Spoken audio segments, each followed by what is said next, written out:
Oi, amigos. Bom, eu estou querendo comentar aqui sobre a classificação da eficácia das normas constitucionais do José Afonso da Silva.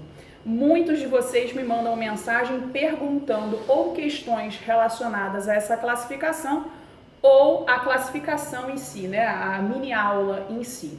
Então eu vou dividir em duas partes essa classificação, essa explicação sobre a classificação do professor José Afonso, porque realmente, embora pareça ser uma classificação muito básica, ela acaba desdobrando vários questionamentos e enseja muita dificuldade na parte prática, quando vocês vão fazer os exercícios e vão para as provas e tentar descobrir daquele dispositivo constitucional qual é a eficácia segundo o professor José Afonso da Silva, tá? O que vocês têm que ter em mente é o seguinte: eu vou até falar um pouco da minha vida, assim, para vocês entenderem bem por que funciona essa dificuldade. Quando eu estava lá na faculdade de Direito e comecei a ter Direito Constitucional, quando eu fui apresentada a classificação do professor José Afonso da Silva, eu achava que era uma coisa muito simples. É até fácil de decorar, né? Eficácia pode ser plena, contida ou limitada e cada uma tem os seus requisitos.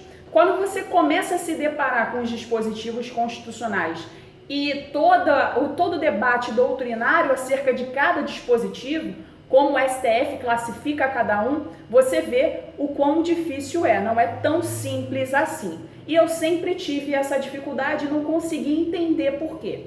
Quando eu comecei a estudar em cursinho para concursos públicos, comecei lá com o meu 7º, 8º período da faculdade, eu tive aula com um professor que ele chamou a atenção para as críticas relacionadas à classificação do professor José Afonso da Silva.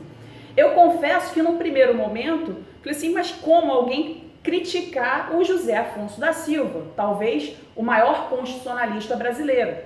Mas quando você vai dar uma olhada na crítica, e ela é feita principalmente pelo filho do José Afonso da Silva, Virgílio Afonso da Silva, tão competente quanto, quando você vai ler a crítica do Virgílio, você começa a compreender o porquê dessas críticas.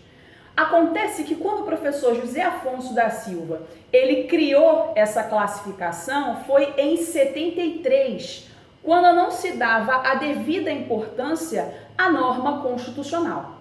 Nós não tínhamos uma força normativa da Constituição. A Constituição não se impunha como ela se impõe atualmente. Hoje, a leitura que se faz do direito constitucional é completamente diferente da leitura que se fazia outrora. Então, essa é a crítica que o Virgílio Afonso da Silva faz. Eu não posso preconceber se uma norma é de eficácia plena, contida ou limitada. É muito difícil você fazer esse tipo de diferença, até porque se vocês forem olhar no rol de direitos fundamentais, que são cláusulas pétreas, vocês vão dar uma olhada que alguns são de eficácia plena, outros são de eficácia contida, outros são de eficácia limitada, mas vejam, são todos cláusulas pétreas. E como cláusulas pétreas, o que vocês veem na doutrina? Que as normas de eficácia plena têm como exemplos as cláusulas pétreas. Tá vendo como é que eu não posso colocar de antemão o que seria tal ou qual classificação? Por isso a dificuldade de vocês. Eu vou explicar cada uma dessas classificações no próximo vídeo, para o vídeo não ficar muito extenso, mas tenham certeza de que a dificuldade de vocês é por conta do que eu chamo, né, que eu aprendi com uma amiga durante concursos públicos, síndrome da bagagem lotada. Vocês têm capacidade de pensamento, de raciocínio, vocês entendem o que é força normativa da Constituição, vocês já sabem diferenciar as cláusulas pétreas de acordo com as suas classificações e por isso vocês começam a questionar o que a doutrina joga e acaba não explicando, porque nem todo doutrinador adentra nessa crítica do Virgílio Afonso da Silva, que também é feita pelo Luiz Roberto Barroso, hoje ministro do Supremo, tá? Então tenham em mente que existe essa crítica, vocês devem parar para separar e por isso não precisa mais criar essa dificuldade toda.